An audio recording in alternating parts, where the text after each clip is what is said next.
¿En qué estoy pensando? En la hipoteca, en el maldito dinero yéndose. Pero sentí un bulto, reconozco el cáncer cuando lo siento. ¿Dónde está ella? ¿Qué está haciendo? No llama nunca, nunca dice nada. El estrés, el infierno de toda persona, plagando de problemas nuestras mentes, iluminando nuestras noches, desafiando nuestro equilibrio. Pero no siempre ha sido así. Hubo un tiempo en el que su propósito era salvarnos. Si fuéramos mamíferos normales, el estrés se limitaría a unos 3 minutos de gritos de terror en la sabana, al cabo de los cuales se acabaría por sí solo o acabaríamos nosotros. Pero todo ha cambiado. Lo que antes nos ayudaba a sobrevivir se ha convertido ahora en el azote de nuestras vidas. Hoy día, los descubrimientos científicos, tanto en trabajo de campo... Lo tengo. ...como en el laboratorio, demuestran que el estrés no es un estado mental, sino algo que se puede medir. Y muy peligroso. No se trata de un concepto abstracto. No es algo de lo que te puedas ocupar un día de estos. Tienes que tratarlo en el momento. En algunos de los más extraños lugares, los científicos nos muestran lo letal que puede llegar a ser el estrés. El estrés crónico es capaz de algo tan poco sutil y grotesco como matar células del cerebro. Las consecuencias del estrés las encontramos en nuestro interior. Nos reduce el cerebro, añade grasa a nuestra cintura, incluso nos afecta a los cromosomas. El estrés, salvador, tirano, plaga. Este es su retrato.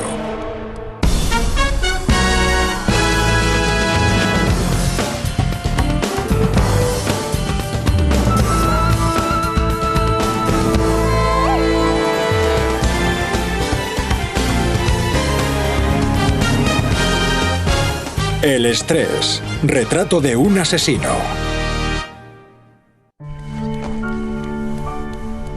Todos tenemos una relación personal con el estrés, pero poca gente sabe cómo nos afecta, ni cómo la avalancha de la vida moderna nos puede estresar hasta provocar la muerte.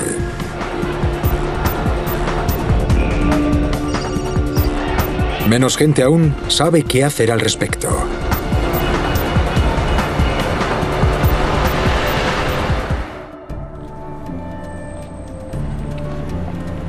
Pero a lo largo de los últimos 30 años, el neurobiólogo Robert Sapolsky, de la Universidad de Stanford, ha ido ampliando nuestro conocimiento del estrés.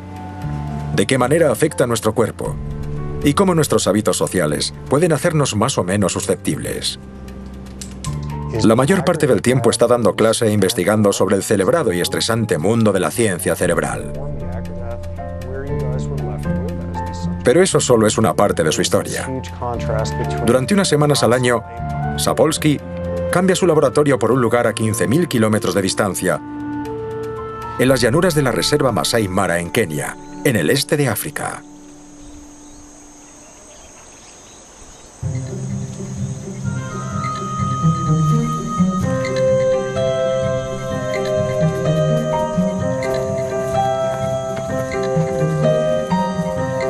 Robert Sapolsky fue a África por primera vez hace 30 años por una corazonada. Sospechaba que podría aprender más sobre el ser humano, el estrés y la enfermedad estudiando a los animales. Y tenía claro qué animales estudiar. Viviendo en un lugar como este, siendo un babuino, solo te llevaría 3 horas al día conseguir tus calorías. Y si solo tienes que trabajar 3 horas al día, tienes 9 horas de tiempo libre al día para dedicarlas a meterte con otros. No se estresan porque los leones se pasen el día persiguiéndolos, sino que se estresan a sí mismos. Se estresan por un alboroto social y psicológico inventado por su propia especie. Son un modelo perfecto para la enfermedad generada por el estrés en el mundo occidentalizado. Para determinar el efecto del estrés en sus cuerpos, Sapolsky se propuso estudiar el interior de estos babuinos salvajes a nivel celular, por primera vez. Para eso, tendría que conseguir una muestra de sangre, y lo hizo de la manera más sencilla. Básicamente tienes que anestesiar al babuino sin que éste lo vea venir, a fin de que no se estrese anticipadamente. Así que no es cuestión de subirte al jeep y perseguir al babuino por el campo durante horas, para que se canse, y entonces lanzarle un dardo tranquilizante.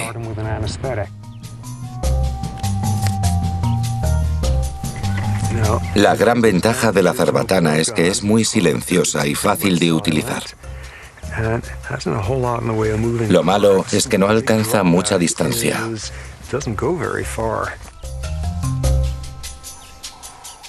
Así que lo que realmente lleva una exorbitada cantidad de tiempo es pensar en cómo resultarle indiferente a un babuino. Lo tengo. ¿Hora? Vale, ya se está tambaleando. Allá va.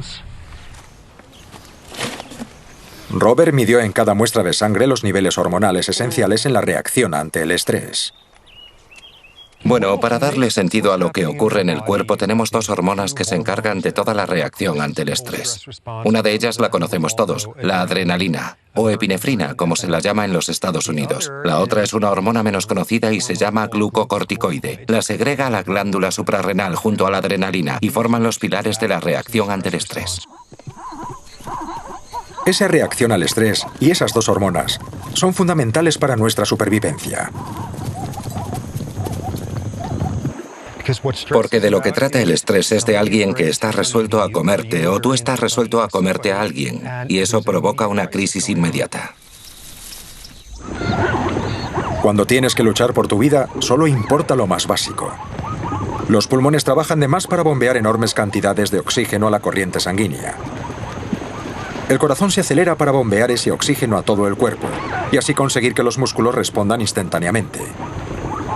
Para conseguir esa energía necesitas que tu presión arterial esté alta. Necesitas anular cualquier otra cosa que no sea esencial, el crecimiento, la reproducción. Bueno, se trata de luchar por tu vida, no es el momento de ovular, la cicatrización, todo ese tipo de cosas. Cuando la cebra escapa, se detiene su reacción ante el estrés. Pero los humanos no parecen ser capaces de encontrar la manera de detenerla. Ponemos en marcha exactamente esta misma reacción por estados puramente psicológicos. Al no detener esta reacción, cuando nos enfrentamos a un atasco en una carretera, nos revolcamos en un corrosivo baño de hormonas. Aunque no se trate de un asunto de vida o muerte, nos hiperventilamos. Se nos acelera el corazón. Se nos tensan los músculos. Lo que resulta irónico es que después de un rato es más perjudicial la reacción al estrés que lo que la ha provocado, ya que esto no es más que un sinsentido psicológico que nos ha engañado. El estrés es la manera que tiene el cuerpo de enfrentarse a un desafío, ya sea este desafío a vida o muerte, algo sin importancia o por diversión. Si consigues el nivel apropiado de estrés, lo llamamos estimulación. Nuestra meta en la vida no es librarnos del estrés. Nuestra meta en la vida es conseguir el nivel apropiado de estrés, porque cuando es así nos encanta. Saltamos de nuestros asientos para experimentarlo. Pagamos dinero para que nos estresen de esa manera. Este factor estresante suele ser moderado. Es un factor estresante transitorio. Si un viaje en la montaña rusa no dura 3 semanas es por algo, y ese algo reside en gran parte en que delegas un poco de control a un escenario aparentemente seguro. Pero en la vida real, muchos primates, incluidos tanto los humanos como los babuinos de Robert, no tienen la opción de controlar.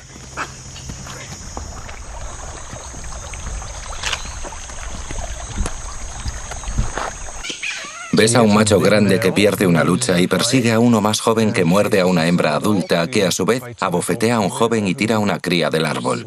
Todo esto en 15 segundos.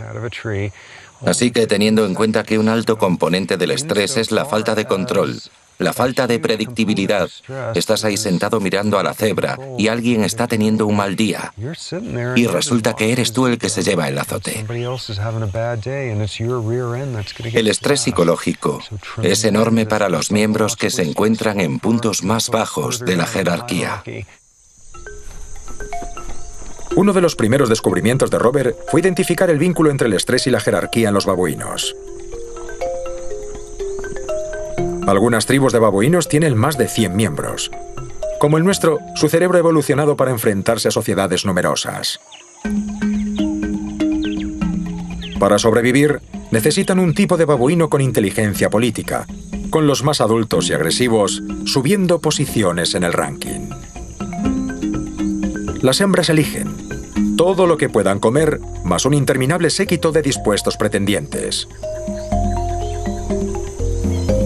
Todo macho conoce su lugar en la sociedad. ¿Quién puede torturarlo? ¿A quién puede torturar? ¿Y a quién puede torturar el torturado? Bueno, esto puede sonar muy mal después de 30 años, pero la verdad es que no me gustan mucho los babuinos.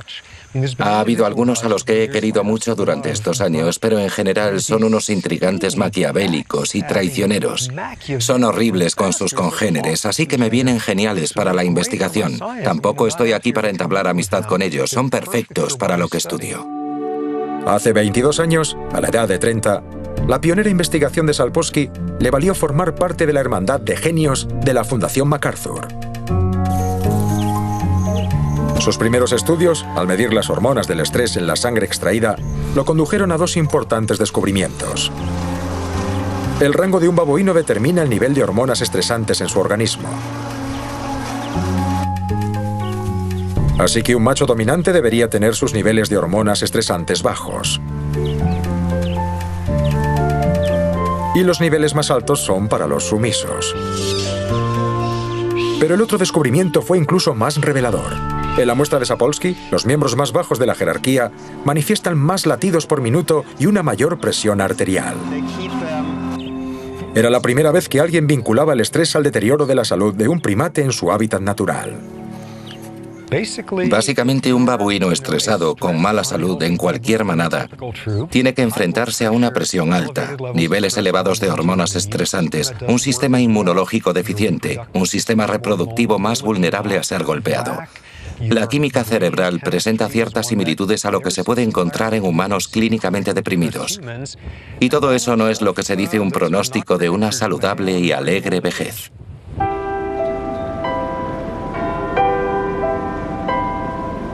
¿Podría ocurrir lo mismo con estos otros primates? Mientras Robert Sapolsky observaba el estrés en los babuinos, el catedrático Sir Michael Marmot conducía un estudio en Gran Bretaña que monitorizó la salud de más de 28.000 personas a lo largo de 40 años. Se llamó Whitehall, por el barrio británico del mismo nombre que albergaba a los funcionarios y en el que cada trabajo formaba parte de una minuciosa jerarquía. El laboratorio perfecto para determinar la posible relación entre el rango y el estrés.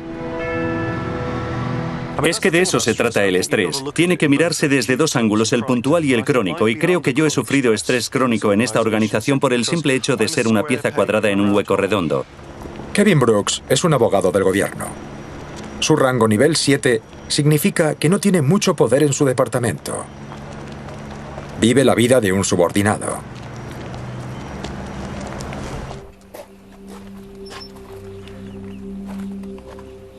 Sarah Buchholz trabaja también para el gobierno. A diferencia de Kevin, es una funcionaria superior. Hay unas 160 personas que me tienen que dar cuentas de una u otra manera dentro de un departamento. Me encanta trabajar de funcionaria. Es un entorno muy dinámico, lo encuentro apasionante.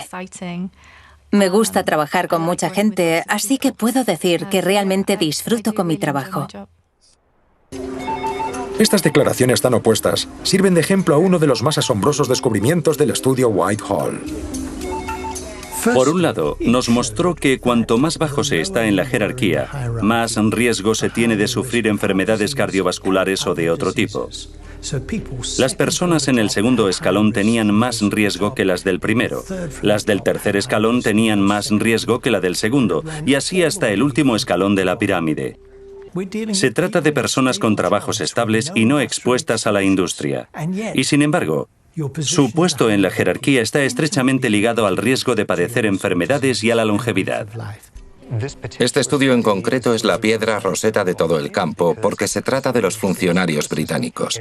Todos tienen la misma mutua, todos tienen el mismo seguro médico universal, como los babuinos. Todos los babuinos comen lo mismo, todos tienen el mismo nivel de actividad. No es que los babuinos de rango más bajo fumen mucho o beban demasiado, o que los funcionarios británicos de rango más bajo nunca vayan al médico o no se vacunen. Ambos estudios descartan todas estas confusiones y llegan prácticamente a la misma conclusión. En ambos tipos de primates encontramos historias desgarradoras y consecuencias intimidantes. Por cada subordinado como Kevin, que vive con la incertidumbre de un babuino, existe un macho alfa pavoneándose, glorificándose con su poder sobre otra persona. Alguien desprevenido, alguien de bajo rango.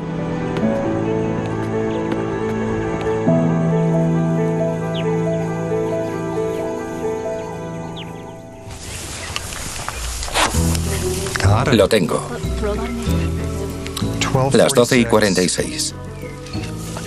¿Alguno ve dónde está el dardo? Sí, yo lo veo. Bueno, ¿quién creéis que tiene más rango? Ese. Sí.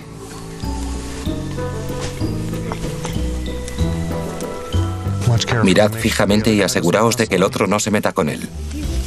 Este año Robert ha traído a su familia a África. Su esposa, la neuropsicóloga Lisa Sapolsky, también ha investigado mucho sobre los babuinos. Y por primera vez se han traído a sus hijos, Benjamin y Raquel. Con lo dormido que parece.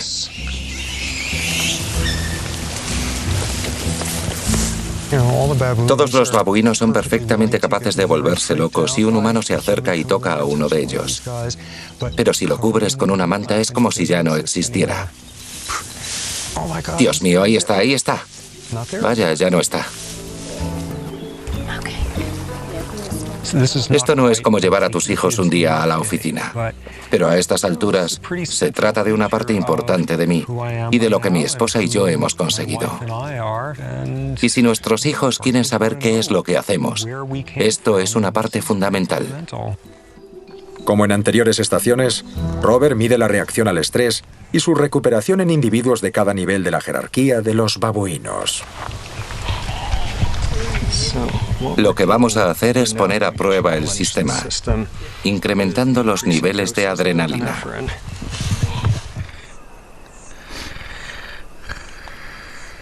La reacción del babuino se ve instantáneamente en su sangre. Unos signos vitales que se congelan y se clasifican. Es un almacén de conocimiento en potencia y tengo el equivalente a 30 años de estas muestras de sangre congeladas, porque nunca sabes cuándo va a aparecer una nueva hormona o cuándo va a haber un descubrimiento. Y de eso se trata, de mirar y ponerte a comparar muestras de cuando Jimmy Carter era presidente de los Estados Unidos. Anticipar los alcances del estrés es una idea reciente. Cuando Robert tenía la edad de Raquel, los científicos creían que el estrés causaba un único problema importante. Esos dolores en el estómago de los que habla, las punzadas, la quemazón, son síntomas claros de una úlcera gástrica. Desde hace 30 años, ¿qué enfermedad te viene a la mente cuando mencionamos el estrés? La úlcera.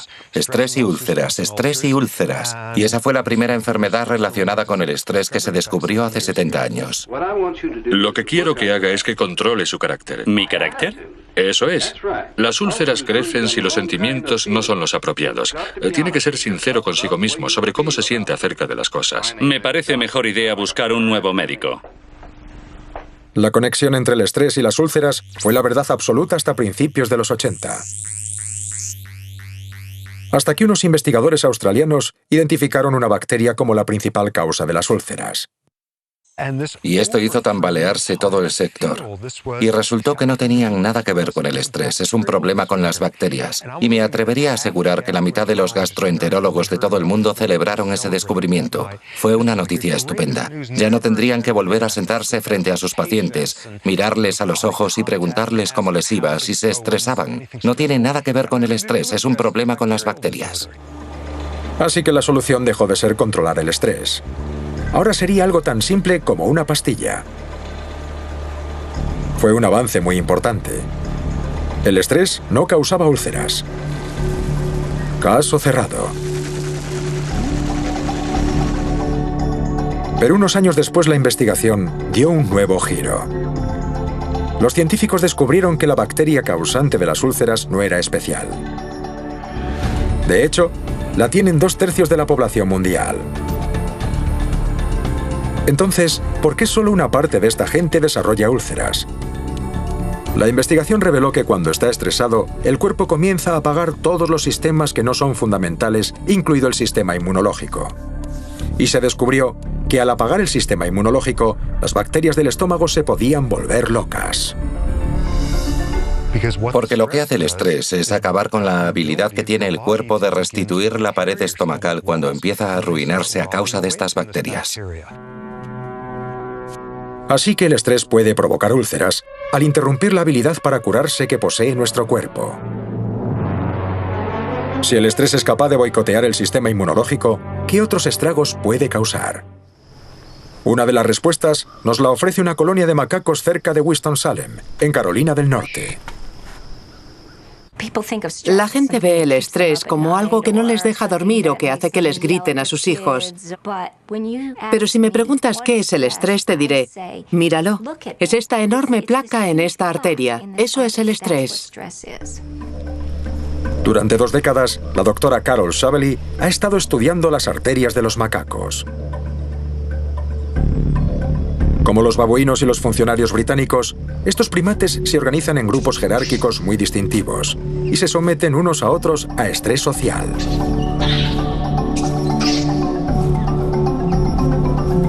Las hormonas estresantes pueden provocar una intensa reacción cardiovascular negativa, palpitaciones del corazón y alta presión arterial. ¿Y si el estrés lo provoca el rango? ¿Sería entonces diferente el sistema cardiovascular de un macaco de rango alto, llamémosle primate director ejecutivo, al de su subordinado?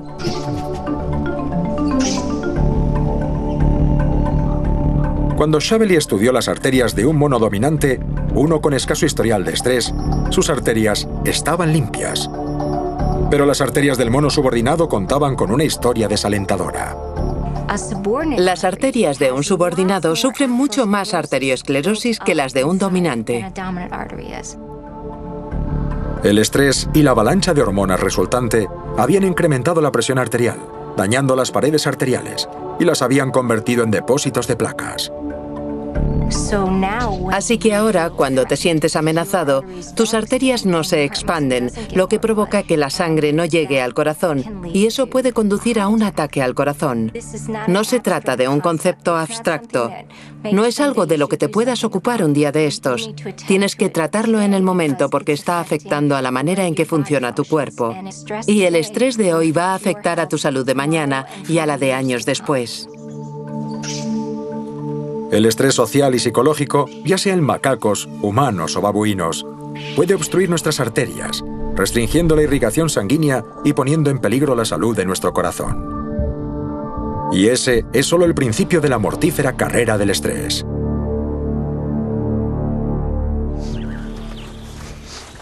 Los primeros estudios de Robert demostraron que el estrés nos puede afectar de una manera aún más aterradora. Bueno, cuando empezaba a dedicarme a esto, centrándome en lo que entonces parecía una idea descabellada, el estrés crónico y la exposición crónica a los glucocorticoides eran capaces de algo tan poco sutil y grotesco como matar células del cerebro. Mientras preparaba su doctorado en la Universidad Rockefeller a principios de los 80, Sapolsky colaboró con su mentor, el Dr. Bruce McEwen, estudiando el recorrido del estrés en el cerebro. Sometieron ratas de laboratorio a estrés crónico para examinar sus células cerebrales. El equipo realizó un asombroso descubrimiento. Las células cerebrales de las ratas normales tienen muchas ramificaciones, pero las de las ratas estresadas eran muchísimo más pequeñas. Y lo más interesante era la parte del cerebro en la que ocurría esto, el hipocampo. Cualquier libro de neurobiología nos cuenta que hace 5.000 años que se sabe que el hipocampo se ocupa del aprendizaje y la memoria. El estrés encogió en estas ratas la parte del cerebro responsable de la memoria. El estrés afecta a la memoria de 2 maneras. El estrés crónico puede cambiar los circuitos cerebrales de tal manera que llegamos a perder la capacidad de recordar las cosas que necesitamos. El estrés puntual, si es muy agudo, puede producir otro efecto. Se trata del estado que llamamos el estrés te vuelve tonto, que hace que durante cortos periodos de tiempo te sea imposible recordar cosas que conoces perfectamente. Además de reducir nuestra salud, el estrés nos puede hacer sentir verdaderamente mal. Carol Shavely se propuso estudiar la razón. Pero no comenzó por el sufrimiento, sino por el placer. Shavely sospechaba que existía una relación entre el estrés, el placer y nuestro lugar en la sociedad jerarquizada. Al igual que el estrés, el placer está relacionado con la química cerebral. Cuando el neurotransmisor llamado dopamina se libera en el cerebro, se une a los receptores enviando señales de placer.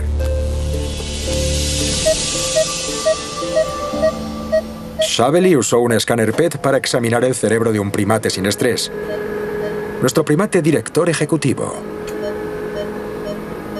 Lo que vemos es que los cerebros de los monos dominantes están rebosantes de dopamina en esta área del cerebro que es tan importante para sentir placer en la vida. Shavely observó después el cerebro del subordinado. Lo que descubrimos fue que el cerebro de los monos subordinados es muy lento, porque hay muchos receptores en acción en esta área. ¿Por qué ocurre eso? Si tenemos menos dopamina, cualquier cosa que normalmente nos daría placer resulta menos placentera.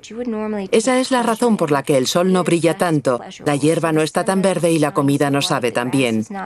Eso ocurre por la manera en que está funcionando nuestro cerebro, y el cerebro está funcionando así porque estamos en un escalón bajo dentro de la jerarquía social. Un rasgo de los rangos bajos es precisamente el de ser rango bajo, la realidad. Un rasgo más fuerte cuando llegamos a los humanos no es simplemente ser de rango bajo o ser pobre, sino sentirse de rango bajo o sentirse pobre. Y una de las mejores maneras que tiene la sociedad de hacernos sentir así es restregándonos en la cara una y otra vez lo que no tenemos. Richmond, California. Una ciudad en la que se pueden apreciar los dos extremos de la sociedad sin bajarse del coche. Este es el recorrido diario del cardiólogo Jeffrey Riederman.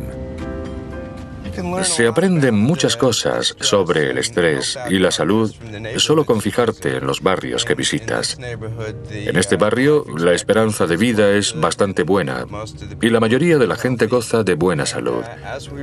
Pero a medida que vamos subiendo, se va volviendo un poco menos privilegiado. Y al hacer esta transición, también vamos descendiendo en el estatus social. En esas áreas, la salud es mucho peor. Y estas personas no van a tener la misma esperanza de vida que la gente de clase media con la que empezamos. La gente está atenta, vigilando. Están llevando una vida más estresada. Es una comunidad que produce muchas hormonas estresantes en sus miembros y al final eso termina pasando factura. Uno de los pacientes del Dr. Riederman es Emmanuel Johnson, de 65 años. Su profesión, orientador, en uno de los barrios más peligrosos de los Estados Unidos. El año pasado creo que hubo 47 asesinatos y en los últimos 4 días hemos tenido 11 tiroteos y 3 muertos. Y es que sé que un 90% de las veces va a tratarse de un pariente o de alguno de los chicos que conozco. Emmanuel Johnson paga un alto precio por esta exposición constante al estrés. Hace 5 años tuve un ataque al corazón. Además, soy diabético. Y eso requiere un cuidado constante, porque llevo 20 años haciendo este trabajo y es totalmente estresante. El simple hecho de hacer mi trabajo. El colesterol, la presión arterial, el azúcar, todo ha ido llegando con los años. Pero el estrés siempre ha estado ahí, mucho antes que lo demás. El cuerpo de Emmanuel Johnson nos cuenta más cosas sobre el estrés. El estudio Whitehall de Inglaterra encontró un importante vínculo entre el estrés, la posición en la jerarquía social y el aumento de peso. No se trata solo del aumento de peso, sino de la distribución de ese peso. Y esa distribución del peso alrededor del centro está vinculada a la posición en la jerarquía, que a su vez está relacionada con el recorrido del estrés crónico. Así que nos preguntamos, ¿ocurrirá lo mismo en los monos, ya que también se organizan jerárquicamente? Y resulta que sí. Los monos subordinados son más propensos a tener grasa en el abdomen que los monos dominantes. Creo que el descubrimiento más asombroso que he hecho en mi laboratorio ha sido la idea de que el estrés puede cambiar la forma en que la grasa se deposita en nuestro cuerpo.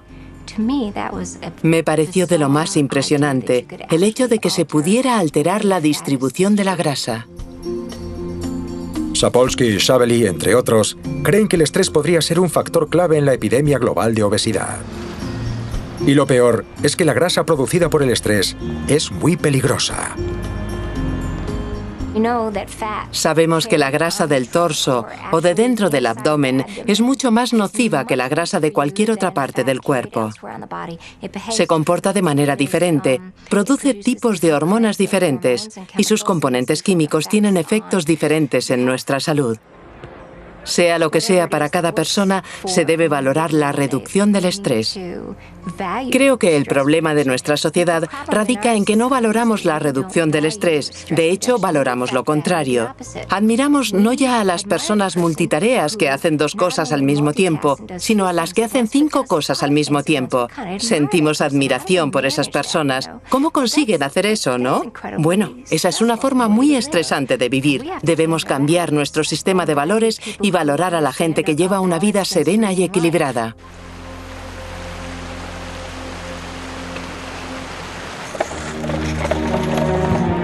Un momento clave de la historia nos muestra que el estrés también puede hacernos daño mucho antes de que nos demos cuenta.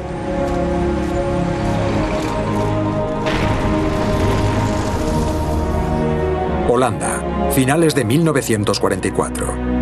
Un invierno brutal y un despiadado ejército ocupante que planeaba matar de hambre a todo un país. Se lo conoce como el invierno de la hambruna holandesa. A los supervivientes aún les atormentan los recuerdos. No tenía nada. Ya no podía alimentar a mi hijo.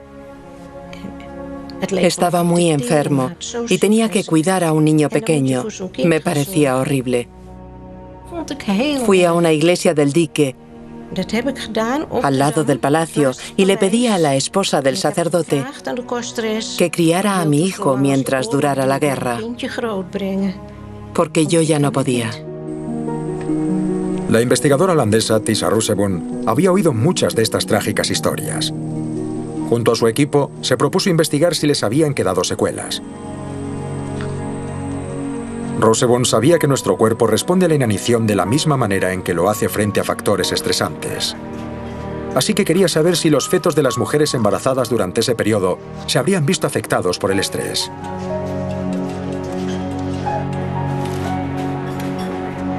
Gracias a la meticulosa documentación de los holandeses, Roosevelt pudo identificar a más de 2.400 personas que podrían haberse visto afectadas. Analizaron los datos de las personas nacidas durante y después de la hambruna y llegaron a una sorprendente conclusión. Creo que podría decirse que esos bebés fueron expuestos al estrés durante su fase fetal y hoy día, 60 años después, siguen padeciendo las consecuencias. Muchos de los niños de la hambruna holandesa están vivos. Todos rondan los 60 años. Muchos aún tienen heridas de guerra. Descubrimos que los bebés concebidos durante la hambruna tienen un riesgo mucho mayor de sufrir enfermedades cardiovasculares. Tienen más hipercolesterolemia, son más sensibles al estrés y por lo general su salud es peor que la de la gente que nació antes de la hambruna o fue concebida después. Los investigadores creen que las hormonas estresantes en la sangre de la madre provocaron un cambio en el sistema nervioso del feto a causa de la lucha contra la inanición. Este fue el primer encuentro del feto con el estrés. 6 décadas después, los cuerpos de estos niños de la hambruna holandesa no han podido olvidarlo. Ahora sabemos que los almacenes de las células de grasa no son los únicos que se ven afectados por algo así, sino la química cerebral, la capacidad de aprender para un adulto, la capacidad para reaccionar ante el estrés de una manera positiva y no negativa, lo fácil que se cae en la depresión, lo vulnerables que nos volvemos a las enfermedades psiquiátricas, otro campo en el que la experiencia prematura y el estrés prematuro pueden dejar una muy mala huella. Si hubiera podido elegir, habría optado por no ser bipolar. Pero siendo bipolar, no me queda más remedio que sobrellevarlo. Tengo poca flexibilidad. Me irrito muy fácilmente. El fenómeno de la hambruna holandesa nos enseña que la experiencia y el entorno nos afectan mucho antes de nacer, y los entornos que provocan estrés pueden dejarnos secuelas, cicatrices que tendremos de por vida.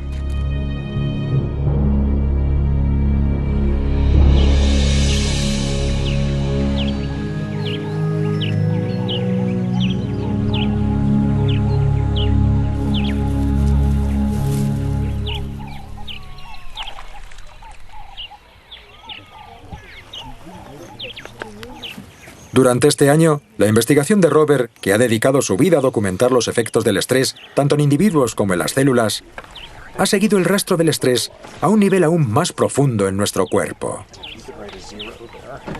Una de las direcciones más interesantes que está tomando la investigación del estrés es la de aislar los efectos del estrés a sus niveles básicos en cuanto al funcionamiento de las células y de los genes, algo que nadie podría imaginarse hace tan solo unos años. Lo que hace tiempo era impensable. Estructuras genéticas llamadas telómeros, que evitan que los extremos de los cromosomas se deshilachen. Los telómeros se acortan a medida que envejecemos. Lo interesante es que el estrés, a través de las hormonas estresantes, puede acelerar el acortamiento de los telómeros.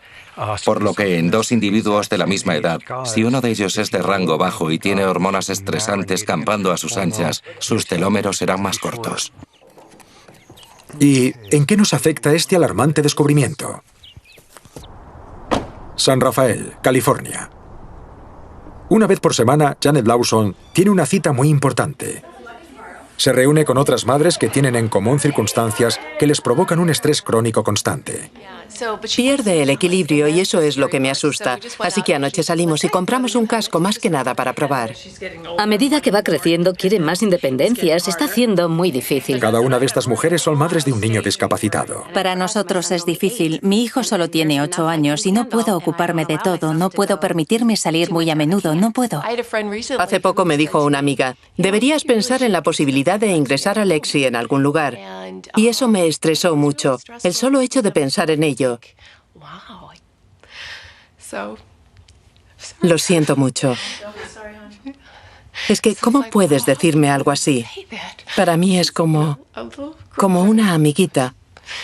Aunque no pueda comunicarse como tal, puede sentir amor. Puede sentir amor.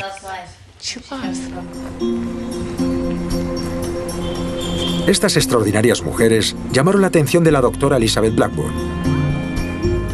No conocía a estas mujeres, pero conocía sus historias.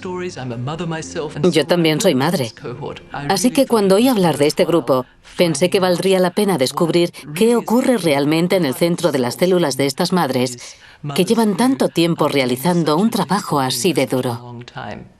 La doctora Blackburn es una eminencia en el campo de la investigación de los telómeros. Tenemos 46 cromosomas y cada uno tiene los extremos cubiertos por telómeros. Nadie sabía si los telómeros o su reducción a lo largo de la vida se verían afectados por el estrés crónico. Así que decidimos estudiar a este grupo de madres con estrés crónico. Y decidimos preguntarnos qué les estaba ocurriendo a sus telómeros y al mantenimiento de sus telómeros. Descubrimos que la longitud de los telómeros está directamente relacionada con la cantidad de estrés que soporta una persona y con el número de años que ha estado estresada. Estas madres tan estresadas fueron la base de un estudio realizado por una compañera de la doctora Blackburn, la psicóloga Elisa Ebel.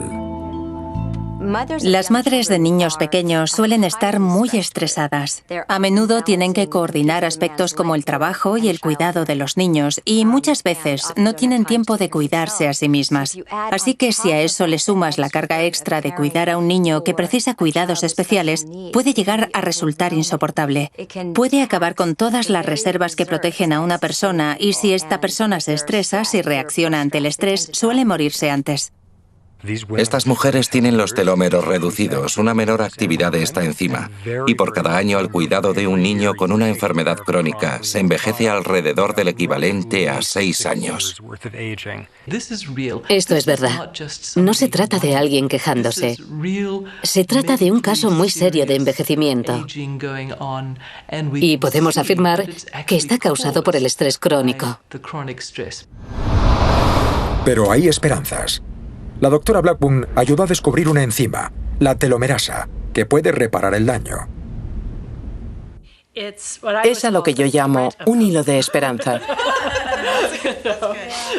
Los datos preliminares dejan ver que un encuentro de personas como estas tiene un resultado beneficioso para la salud, ya que estimula los efectos curativos de la telomerasa. Y reír, y reír.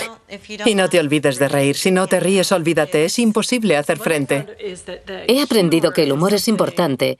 Tenemos un cierto nivel de humor negro sobre nuestros hijos que solo podemos apreciar nosotras.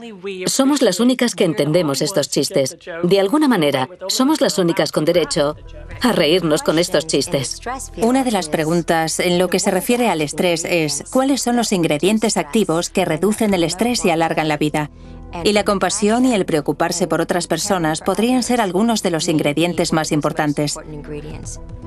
Así que podrían ser los factores que ayudan a la longevidad y aumentan la telomerasa, haciendo que las células rejuvenezcan y se regeneren.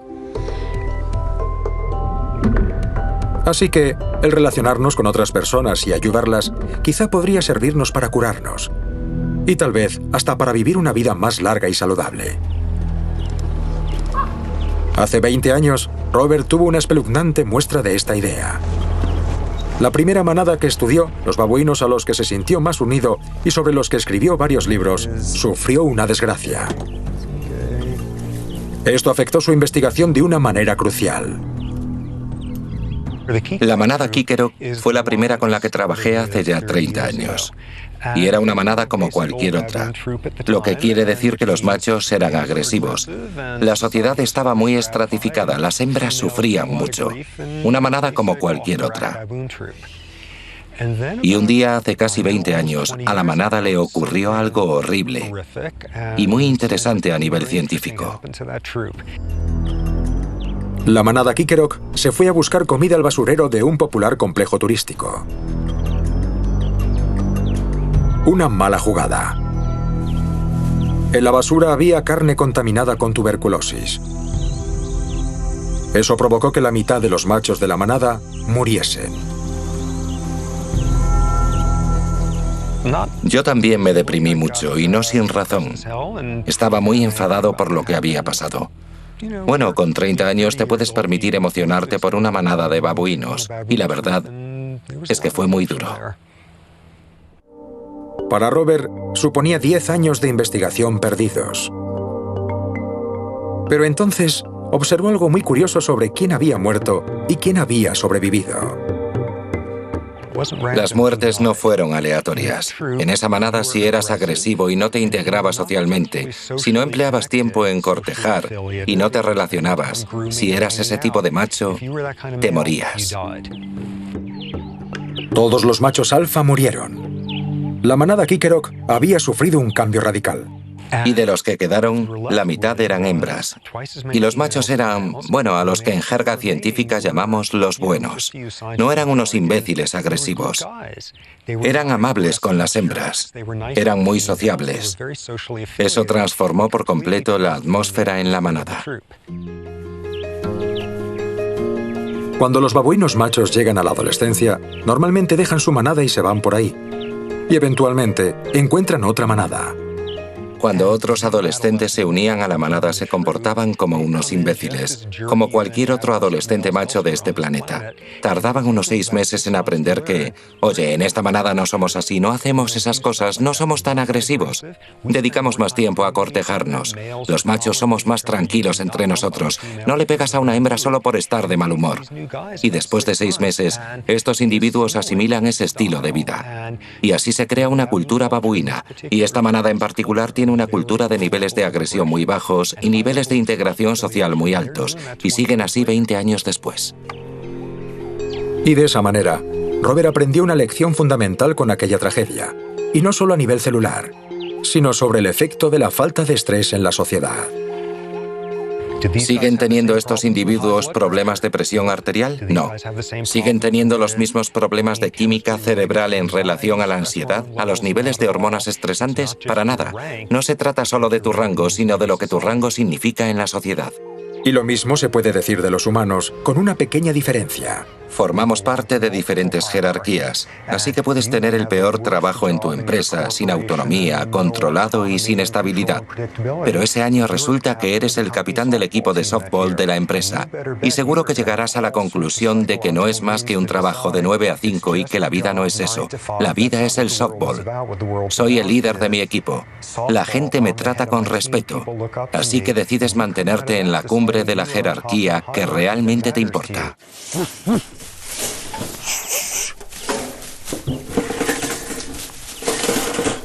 Eso ha dado resultado. Un montón de excrementos de babuinos. Lo que en las circunstancias apropiadas y para los experimentos apropiados puede ser una mina de oro. Aunque en esta ocasión se trata solo de una jaula que va a haber que limpiar.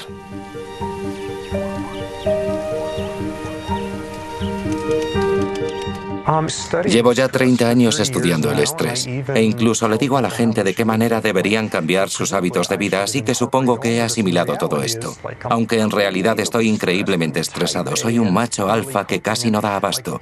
¿Y por qué otra razón estaría 80 horas a la semana estudiando esto? Claro que todos mis consejos perderían toda credibilidad si cayese fulminado por un ataque al corazón con poco más de 50 años. No llevo bien el estrés. Pero algo a mi favor es que me encanta mi trabajo en cada uno de sus aspectos, y eso es bueno. Pero la verdad es que esto es algo totalmente diferente a la sabana del este de África.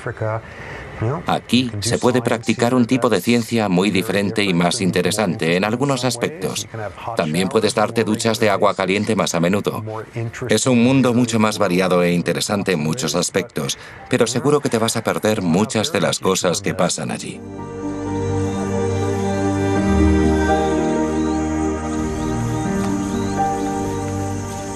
Es un lugar increíble en el que toda la comida sabe riquísima y las sensaciones son 10 veces más perceptibles. Creo que es difícil que no te cambie el metabolismo y el temperamento después de ir año tras año. Aquí soy más extrovertido y mucho más feliz.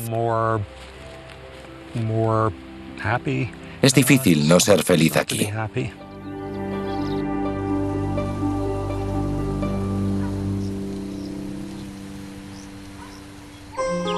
Así que un antídoto para el estrés puede ser encontrar un lugar donde tengamos el control. Pero, ¿cómo conseguirlo con todo el tiempo que pasamos trabajando?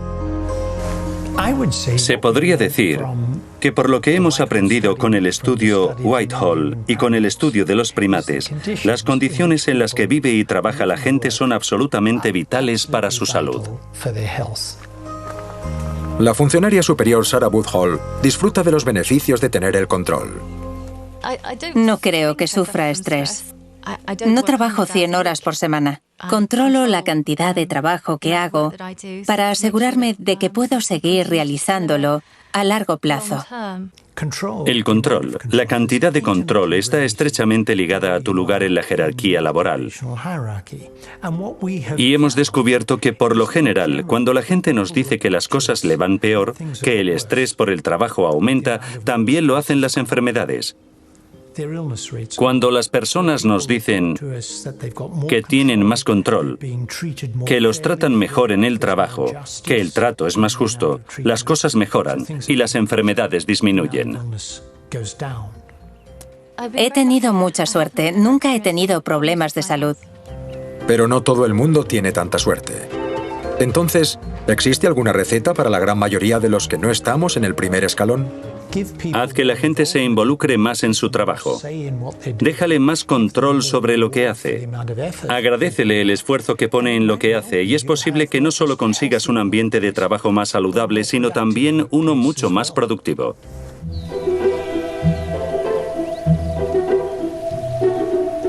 ¿Quién iba a pensar que los babuinos de Robert nos mostrarían el camino a una utopía libre de estrés? Esto puede sonar muy pedante, pero creo que estamos tratando de crear una sociedad mejor.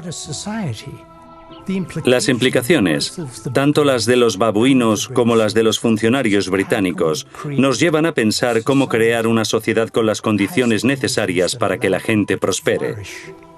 Y esa es nuestra meta, crear una sociedad mejor que premie la prosperidad humana.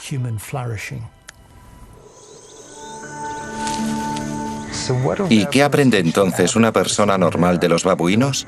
No muerdas a alguien porque tengas un mal día. No pagues con nadie nada de lo que te pase. Los círculos sociales son realmente poderosos.